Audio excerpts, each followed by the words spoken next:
Kalbimde Allah, fikrimde Allah, aklımda Allah, aşkımda Allah, aslımda Allah, kanımda Allah. پیچھے ہی بڑا رہ گئے نا. کبھی تاریخ پڑھو تو سوائے دکھ کے اور کچھ ہاتھ نہیں آتا کہ آج یار ہماری یوتھ کو کیا گیا, یہ نکل کس راستے پر پڑے ہیں. یہ رود الریاحین میں امام یافعی علیہ الرحمہ نے لکھا ہے کہ کوئی ابدال تھے تو ان کی حضرت خواجہ ہجر علیہ السلام سے نا کوئی یاری ہو گئی. تو ایک دن بیٹھے ہوئے تو حضرت خواجہ ہجر علیہ السلام سے اس ابدال نے سوال کیا. انہوں نے پوچھا حضور آپ نے بڑے بڑے جو ہے نا وہ اللہ کے ولی دیکھے ہیں, تو کبھی کوئی ایسا بھی دیکھا ہے جس کی سمجھ نہ آئی ہو؟ آپ نے انبیاء کے ادوار دیکھے, آپ نے صحابہ کا زمانہ دیکھا, تو کبھی کوئی ایسا دیکھا جس کی سمجھ نہ آئی ہو؟ تو حضرت خواجہ ہجر علیہ السلام کہتے ہیں اس ابدال سے, آپ فرماتے ہیں کہ میں مسجد نبوی شریف میں حاضر تھا حضور نبی کریم علیہ السلام کی بارگاہ میں سلام پیش کرنے کے لیے. تو کہتے ہیں کیا وہاں امام عبد الرزاق رحمۃ اللہ تعالی علیہ, جو کہ امام بخاری رحمۃ اللہ تعالی علیہ کے دادا استاد ہیں, جنہوں نے حدیث نور روایت کی ہے, آپ کہتے ہیں وہ وہاں بیٹھے, جیسے یہ مسکین درس دے رہا ہے, میرا نام ہے محمد سلیمان, وہاں بیٹھے جو درس دے رہے ہیں ان کا نام ہے امام عبد الرزاق, رزاق اللہ کا صفاتی نام, تو عبد الرزاق رزاق کا بندہ ہو گیا. کہتے ہیں آپ درس دے رہے ہیں تو کیا دیکھا کہ کونے میں ایک لڑکا بیٹھا ہے جس نے اپنا سر گھٹنوں میں دے رکھا ہے. آپ فرماتے ہیں میں نے سمجھا سویا ہوا ہے, میں نے جا کر اسے ہلایا, میں نے کہا اوے اٹھ, امام عبد الرزاق درس دے رہے ہیں اور تو سویا ہوا ہے. آپ فرماتے ہیں اس نے سر تو نہیں اٹھایا لیکن جواب بڑا کمال دیا. وہ کہتا ہے حضرت وہاں وہ بیٹھے ہیں جو رزاق کے عبد سے سن رہے ہیں, اور یہاں وہ بیٹھا ہے جو ڈائریکٹ رزاق سے سنتا ہے. فرماتے ہیں میں نے کہا وہ چھوٹا سا لڑکا 17-18 سال اس کی عمر ہے, وہ اتنا بڑا دعویٰ کر دیا کہ میں ڈائریکٹ اللہ پاک سے سنتا ہوں. آپ فرماتے ہیں میں نے اس سے سوال کیا, میں نے کہا اگر تو اپنی بات میں اتنا سچا ہے تو بتا میں کون ہوں پھر. آپ فرماتے ہیں جب اس نے چہرہ اٹھایا تو جی چاہ اس کے چہرے کی نورانیت پہ قربان ہو جاؤں, اتنا سونا چہرہ میں نے کبھی دیکھا ہی نہیں. آپ فرماتے ہیں وہ آگے سے مجھے جواباً کہتا ہے اگر میری فراست غلط نہیں ہے تو تم ہجر ہو. کہتے اسے تو پتا چل گیا میں ہجر ہوں, مجھے نہیں پتا چلا یہ کیا بیٹھا ہے حضرت جی. یہ تو حضرت ہم نے راستے ہی بدل لیے نا, ہم نے تو راستے ہی بدل لیے. اگر اسی راستے پر رہتے تو پتہ نہیں حضرت آج ہم کیا کیا ہوتے ہیں. اس لیے اپنا راستہ نہ بدلو یار, اپنا راستہ نہ بدلو. اللہ نے تمہیں بہت کچھ عطا کیا ہے, اللہ نے تمہیں ہر لحظہ ہے مومن کی نئی شان نئی یان. اسی راستے پر رو حضور نبی علیہ السلام کی غلامی کے راستے. پھر دیکھو تو صحیح حضرت اللہ پاک عطا کیا کیا کرتے ہیں, پھر دیکھو تو صحیح اللہ پاک نے تمہیں کمالات کیا کیا عطا کی ہیں حضرت. یہ کنتم خیر امۃ اخرجت للناس, تم خیر امہ ہو حضرت جی. لیکن کیا ہوا حضرت جی, ہائے ہائے ہم نے راستہ ہی بدل لیا. یہ ہم نے تو چھوڑا ہی کچھ نہیں نا. ماشاءاللہ علماء بیٹھے ہیں, حضرت ابراہیم بن ادم رحمۃ اللہ تعالی علیہ, آج انہوں نے 1 یا 2 روپے نہیں چھوڑے تھے, انہوں نے محبت الہی میں بلخ کی بادشاہی چھوڑی تھی. بلخ کی بادشاہی چھوڑ دی, ٹھوکر مار دی حضرت بلخ کی بادشاہی, اور گدڑی پہنی. تو تذکرۃ الاولیاء میں لکھا ہے حضرت خواجہ فرید الدین عطار رحمۃ اللہ تعالی, بادشاہ وقت تھے نا, آپ کے بعد آپ کے ماموں بادشاہ بنے. پھر تو ایک دن کیا تھا کہ دریا کے کنارے بیٹھے نا حضرت ابراہیم بن ادم رحمۃ اللہ تعالی اپنی گدڑی سی رہے تھے, تو پاس سے ماموں کا گزر ہوا جو آپ کے بعد بادشاہ بنے. تو جب ماموں نے اپنے بھانجے کو اس حال میں دیکھا نا, وہ بندہ جو دن میں 4 سوٹ بدلتا تھا آج یہ حال ہے کہ اپنا پھٹا ہوا سوٹ اپنے ہاتھوں سے سی رہا ہے. تو وہ دل میں ٹیس سی اٹھی نا, بہن کی اولاد تھی. تو آ کے حضرت ابراہیم بن ادم کو کہتے ہیں او ابراہیم وہ کیا ملا تجھے یہ بادشاہی چھوڑ کے؟ تو لکھا آپ کے ہاتھ میں جو سوئی تھی نا آپ نے دریائے دجلہ میں پھینک دی. اب حضرت جی دریا کے سامنے سوئی کیا حیثیت رکھتی ہے؟ وہ دریا کا پانی چند لمحوں میں پتہ نہیں سوئی کو اٹھا کر کہاں سے کہاں لے گیا ہوگا. سوئی پھینک کے نہ مچھلیوں کو مخاطب کر کے کہتے ہیں, آپ نے فرمایا میری سوئی لے کے آؤ. تو حضرت خواجہ فرید الدین عطار نے لکھا کہ ہزاروں مچھلیاں اپنے منہ میں سونے کی سوئیاں لے کر باہر نکل آئی. آپ نے فرمایا یہ تو پہلے چھوڑ چکا ہوں, پھر وہی لے آئی ہو, میری سوئی لے کے آؤ. تو لکھا ایک چھوٹی سی مچھلی نہ اپنی سوئی آپ کی سوئی آپ کے منہ میں لے کر باہر نکلی. آپ نے سوئی پکڑ کے فرمایا ماموں وہ بادشاہت اچھی تھی یا یہ اچھی ہے؟ وہ اچھی تھی یا یہ اچھی ہے؟ حضرت دونوں آپشن ہیں بھائی تمہارے پاس, یہ کر لو یا وہ کر لو, دونوں آپشن ہیں تمہارے پاس. ہاں یہ ختم ہو جائے گی حضرت تھوڑے دنوں تک کی, لیکن حضرت وہ کرو گے تو حضرت وہ جاری ساری رہے گی. کرو حضرت جی محنت کرو, درود پاک پڑھو, نماز کی پابندی کرو. یہ دنیا بڑی بے وفا ہے حضرت. اس نے کس سے وفا کی ہے؟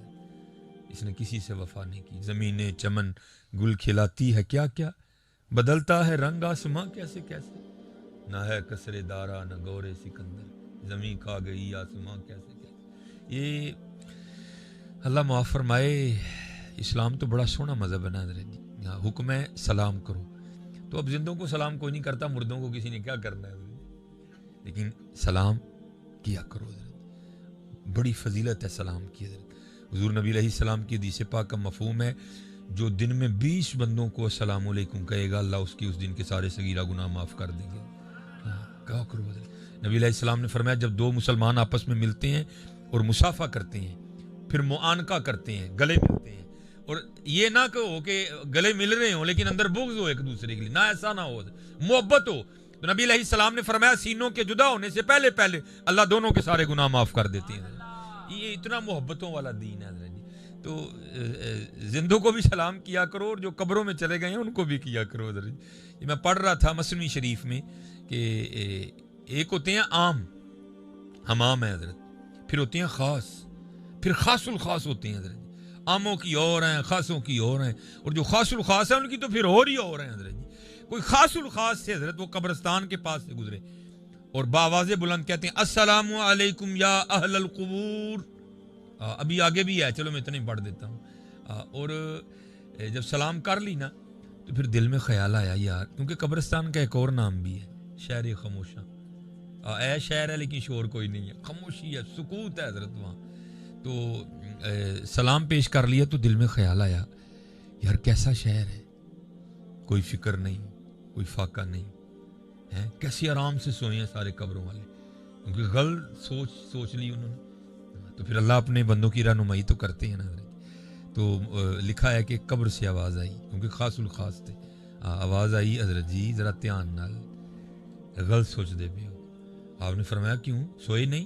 انہوں نے کہا نہیں حضور ہم کب سوئے ہیں, سوئے تو دنیا والے ہیں, ہم تو جو دنیا میں سوئے تھے اب وہ سونے کی سزا بھگت رہے ہیں. ہائے ہائے ہائے, جاگ مسافر جاگ, نہ کر نیند پیاری, ایس مسافر خانے اندر لٹے کہیں بے پاری. میاں کیوں تو نے موبائل سے اتنا دل لگا لیا, ساتھ تو نہیں جانا, قرآن سے لگا یار. آج بھی کئی بزرگ ایسے ہیں جن کے مزاروں سے گزرو تو قرآن پڑھنے کی آواز آتی, قرآن کا ساتھ لے, یہ تیرے ساتھ جائے گا. یہ کیا موبائل موبائل موبائل بس موبائل نہیں, جاگ مسافر جاگ, نہ کر نیند پیاری, ایس مسافر خانے اندر لٹے کیوں بے پاری. اور یہ زمین یہ جس کے اوپر آپ بیٹھے ہو نا پتر, یہ ہماری نہیں ہے. وَلِلَّهِ مُلْكُ السَّمَاوَاتِ وَالْأَرْضِ, یہ اس کی ہے. اور اگر آج یہ ہمیں زمین پر یہ جو چند یہ سال عطا کیے گئے ہیں نا حضرت, اگر ہم نے اللہ اور اللہ کے رسول کو راضی نہ کیا تو یہ زمین ہمارے ساتھ بڑا برا کرنے والی ہے, بڑا برا کرنا ہے, اس لیے بڑا برا کرنا. یہ تفسیر میں لکھا ہے. اور کریں کیا حضرت جی, ہر جگہ یہی رول ہے. اب بھائی کوئی رشتہ ویکھنے آئے, وہ بھی زمین کتنی ہے, تو ہی کڑی زمین نہ ویانی کہ منڈے نہ ویانی ہے. عجیب تماشا ہے حضرت جی, جہاں چلے جاؤ زمین کتنی ہے, میں میرا تو کرایہ دا گھر ہے, میرے کل کوئی بھی نہیں ہے. عجیب تماشا ہے بھائی یار, ساری زمین تیری ہے, تو اللہ اور اللہ کے رسول کا ہو جائے. لیکن اگر تو اللہ اور اللہ کے رسول کا نہیں ہے, پھر سن یہ زمین تیرے ساتھ کرنے والی کیا ہے میاں. یہ تفسیر میں لکھا ہے حضرت موسیٰ علیہ السلام کا دور مبارک حضرت. یہ اب بھی نہیں لڑائیاں ہو رہی ہیں, پیچھے بھی ہوتی رہی ہیں. وَاعْلَمُوا أَنَّمَا أَمْوَالُكُمْ وَأَوْلَادُكُمْ فِتْنَةٌ, اور جان لو یہ جانچ ہے. لیکن حضرت یاد رکھنا, یہ نبی علیہ السلام کی حدیث پاک ہے, اگر دو بھائی زمین کے لیے دستوں گرے باں ہو جائیں, پھٹا پڑ جائے, لڑائی پڑ جائے, تو ایک بھائی اس لیے پیچھے ہٹ جائے کہ نہیں میں نے اپنے بھائی کا گرے باں نہیں پکڑنا, تو نبی علیہ السلام فرما رہے ہیں جو پیچھے ہٹ جائے گا میں اسے جنت میں اللہ سے لے کے دوں گا. دھیان رکھنا حضرت جی, یہ والی لینی ہے یا وہ والی لینی ہے حضرت. دھیان رکھنا, کبھی اگر وقت بن جائے پیچھے ہو جانا. پھر ادھر بھی ملے گی, پھر آگے بھی ملے گی حضرت. لیکن حضرت جی اگر گرے باں پکڑ لو گے تو پھر یا نہ یہاں ملے گی نہ آگے ملے گی جا کے. وہ زمین کا ایک ٹکڑا تھا, تو ایک تو مالک تھا نا, تو دوسرے نے جھوٹا دعویٰ کر دیا. اس نے کہا نہیں جی اس کی نہیں, یہ تو ہے ہی میری ہے, اس کے باپ نے میرے باپ سے چھینی تھی. اب دلیلیں تو جھوٹے کے پاس بھی بڑی ہوتی ہیں جھوٹی ہیں ساری. وہ بڑے بوڑھے سارے بیٹھے, فیصلہ کیا, فیصلہ نہیں ہوا کوئی. انہوں نے کہا جی میں مانتا ہی نہیں ہے, میں آپ نے فیصلے غلط کیا ہے. بینڈ پہ یہ بات تو طے ہوئی بھائی, اللہ کے نبی حضرت موسیٰ علیہ السلام ہم میں موجود ہیں, تو چلو ان سے فیصلہ کرواتے ہیں. وہ سارے حضرت موسیٰ علیہ السلام کی خدمت میں حاضر ہوئے. عرض کی حضرت زمین کا ایک ٹکڑا ہے, یہ کہتا ہے میری ہے, ہم نے بھی سنا ہے کہ اسی کی ہے. اب یہ اٹھ کھڑا ہوا ہے اور یہ کہتا ہے یہ میرے باپ کی تھی, اس کے باپ نے میرے باپ سے چھینی تھی. اب ہم سے تو فیصلہ نہیں ہوا, آپ فیصلہ فرما دیں کہ کس کی ہے, آپ فیصلہ کریں. ہاں تو وہ کچھ ایسے ہوتے ہیں نا ایکسٹرا سے آنے, جن کو نہیں پتا ہوتا کہ بڑوں کی مجلس کے کیا آداب ہیں. وہاں بھی ایک ایسا ہی منہ پھٹتا ہے, وہ حضرت موسیٰ علیہ السلام کو کہتا ہے حضرت جی انج کرو, اکیلے اکیلے ان کی بات سنیں, آپ کو پتہ چل جائے گا سچا کیڑا جھوٹا کیڑا. حضرت موسیٰ علیہ السلام جلال میں آ گئے. آپ نے فرمایا میں اللہ کا نبی ہوں, مجھے ان سے پوچھنے کی ضرورت نہیں ہے, مجھے تو اللہ نے اتنی طاقت دی ہے میں زمین سے پوچھ لوں گا. میں اما یتساءلون عن النبأ العظیم, نبا خبر, تو نبی پھر کیا ہوا, خبریں دینے والا. یہ بلب لگا ہے, یہ خبر نہیں ہے حضرت جی.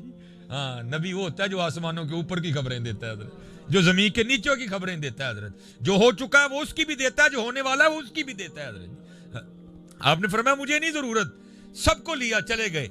وہ لوگوں نے وہ زمین کی نشاندہی کی, حضور یہاں سے لے کر یہاں تک ہے جس کا رپڑ ہے. آپ کھڑے ہو گئے اور زمین کو مخاطب کر کے کہتے ہیں, آپ نے فرمایا اللہ کے نبی حضرت موسیٰ علیہ السلام تجھے حکم دیتے ہیں کہ حقیقت حال سے آشنا کر. یہ زید دعویٰ کرتا ہے تو میری ہے, یہ بکر دعویٰ کرتا ہے تو میری ہے, اب تو بتا کہ تو دونوں میں سے کس کی ہے. تو لکھا ہے زمین بول اٹھی.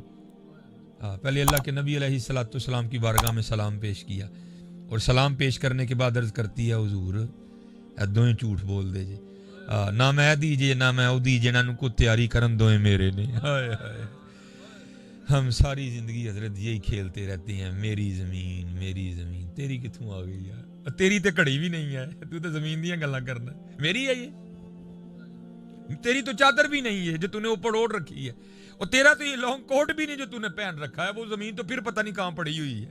تیرا نہیں ہے بھائی, تیرا نہیں.